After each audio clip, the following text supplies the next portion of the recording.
बहुत पुरानी बात है।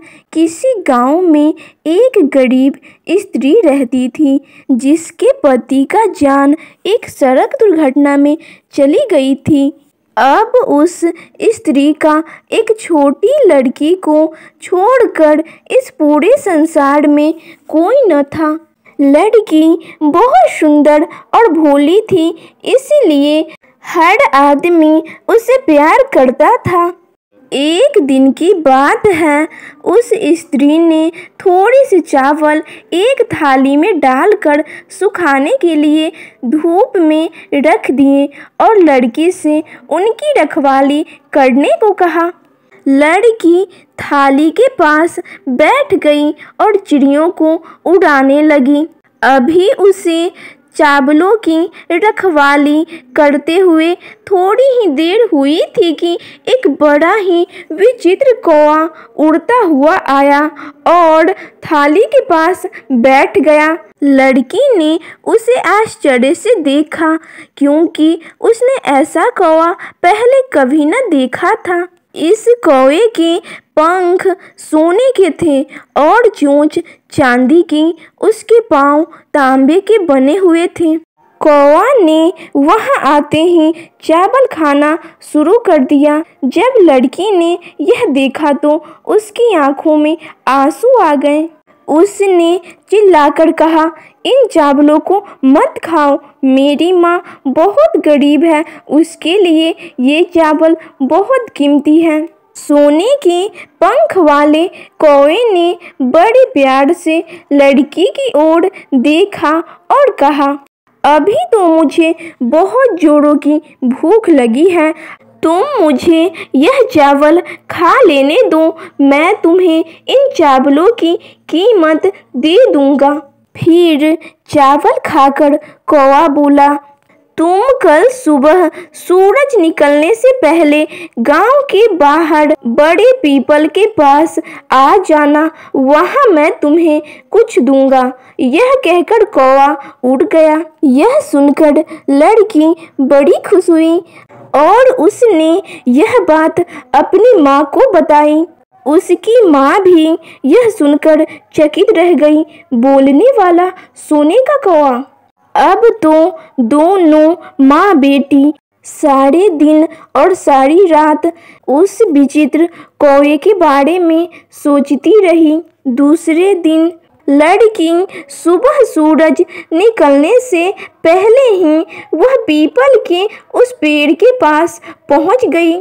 जब उसने नजर उठाकर उस पेड़ की पत्तियों के बीच में झांका तो उसके आश्चर्य का ठिकाना ही न रहा, क्योंकि घनी पत्तियों के बीच उस पेड़ में एक छोटा सा सोने का महल बना हुआ था।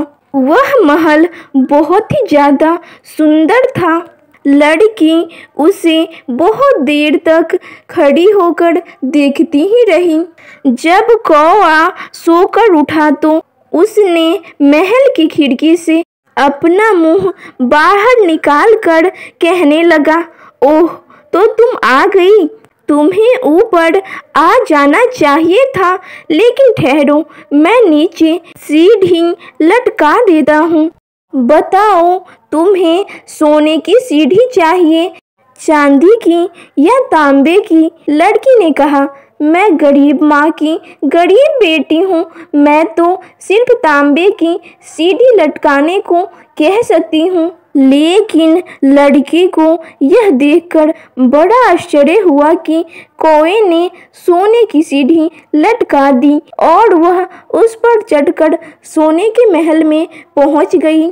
यह छोटा सा महल तरह तरह की सुंदर चीजों से सजा हुआ था। लड़की बहुत देर तक घूम घूम कर महल को देखती रही। इसके बाद कौवे ने कहा, मैं सब समझता हूँ, तुम्हें जरूर ही भूख लगी होगी। आओ, पहले थोड़ा सा नाश्ता कर लो। बताओ, तुम सोने की थाली में भोजन करोगी या चांदी की थाली में या फिर तांबे की थाली में? लड़की ने कुछ सोचकर उत्तर दिया, मुझे तो तांबे की थाली में ही खाना है। लेकिन उसे बड़ा ही आश्चर्य हुआ कि उसे सोने की थाली में भोजन परोसा गया। लड़की ने जब भोजन कर लिया तो कौवा अपने अंदर के कमरे से 3 बक्सा लेकर आया। उसमें से एक बक्सा तो बहुत ही ज़्यादा बड़ा था, दूसरा बक्सा उससे थोड़ा छोटा था और तीसरा सबसे छोटा था। तीनों बक्सों को कौवा मेज पर रखते हुए बोला, इनमें से कोई एक बक्सा तुम चुन लो और घर जाकर इसे अपनी माँ को दे देना। लड़की ने सबसे छोटा बक्सा उठा लिया और कौवे को धन्यवाद देकर सीढ़ी से उतरकर चली गई। जब वह घर पहुंची तो बक्सा अपनी माँ को दे दी। माँ ने जैसे ही बक्सा खोला, उसके अंदर से बहुत सारे हीरे और जवाहरात निकले। उसके पड़ोस में ही एक स्त्री रहती थी जो बहुत ही ज़्यादा लालची और घमंडी थी। उसकी भी एक बेटी थी जो बिल्कुल अपनी माँ की तरह ही थी। जब उस स्त्री ने उन माँ बेटी को अमीर होते हुए देखा तो वह उनसे जलने लगी और बहुत कोशिश करने के बाद उसके अमीर होने का रहस्य पता कर लिया।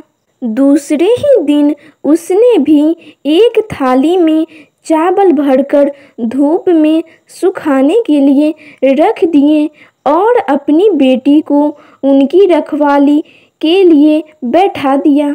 लड़की वहाँ बैठ तो गई, लेकिन वह बहुत ही आलसी थी, इसीलिए वह थोड़ी देर तक चिड़िया को उड़ाती रही, फिर थककर एक ओर जा बैठी।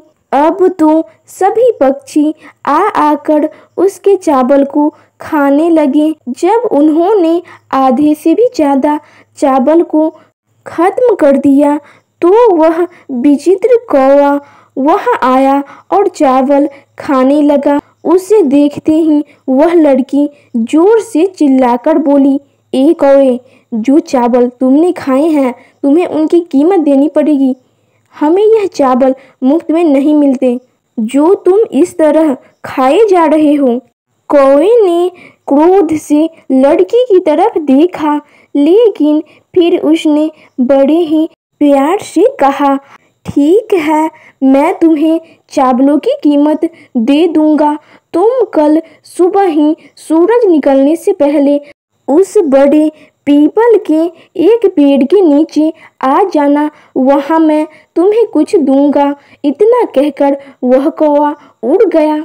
दूसरे दिन वह लड़की उस पीपल के पेड़ के नीचे पहुँच गई और कौवे के जगाने की प्रतीक्षा किए बिना वह तो जोर जोर से चिल्लाकर बोलने लगी, ए कौवे, मैं आ गई हूँ, अब मुझे मेरे चावलों की कीमत दो। कौवे ने अपने सोने के महल की खिड़की से अपना सिर बाहर निकाला और कहा, जरा ठहरो, मैं नीचे सीढ़ी लटका देता हूँ, तुम्हें उस पर चढ़कर ऊपर आना होगा। बताओ, तुम्हें सोने की सीढ़ी चाहिए, चांदी की या फिर तांबे की? लड़की ने तुरंत ही कहा, तांबे की सीढ़ी पर चढ़ने से तो मेरे हाथ छिल जाएंगे, मुझे तो सोने की सीढ़ी ही चाहिए।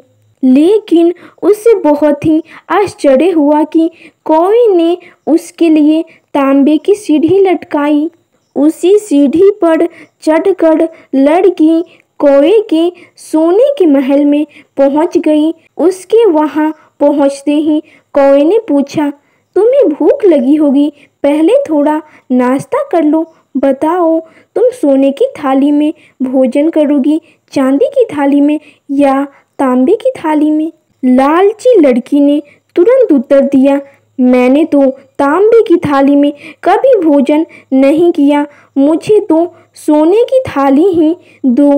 लेकिन लड़की यह देखकर बहुत निराश हुई कि कौवे ने उसे तांबे की थाली में भोजन दिया। लड़की ने जैसे ही अपना भोजन समाप्त किया, कौवा अपने अंदर के कमरे से 3 बक्सा उठा लाया। उसमें से एक बक्सा बड़ा था, दूसरा छोटा और तीसरा सबसे छोटा था। तीनों बक्सों को मेज पर रखते हुए कौवा ने कहा, इनमें से एक बक्सा चुन लो और घर जाकर अपनी माँ को दे देना।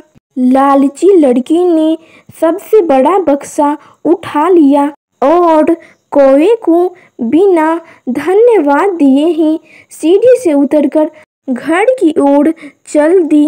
घर पहुंचकर उसने वह बक्सा अपनी माँ को दे दिया। उसकी माँ बक्सा लेकर बड़ी खुशी और उल्लास के साथ खोलने लगी, लेकिन ये क्या, उसके भीतर बहुत बड़ा काला नाग बैठा था। लालची लड़की को उसके लालच का फल मिल गया। इसके बाद फिर उसने कभी भी लालच नहीं किया। तो आपको यह कहानी कैसी लगी कमेंट सेक्शन में ज़रूर बताइएगा। और अगर आप हमारे चैनल पे पहली बार आए हैं तो चैनल को सब्सक्राइब करना मत भूलिएगा एंड वीडियो को अपने दोस्तों के साथ शेयर करना भी मत भूलिएगा। और अभी तक आपने वीडियो को लाइक नहीं किया है तो लाइक भी कर दीजिए। तो मिलते हैं नेक्स्ट वीडियो में, तब तक के लिए thanks for watching this video.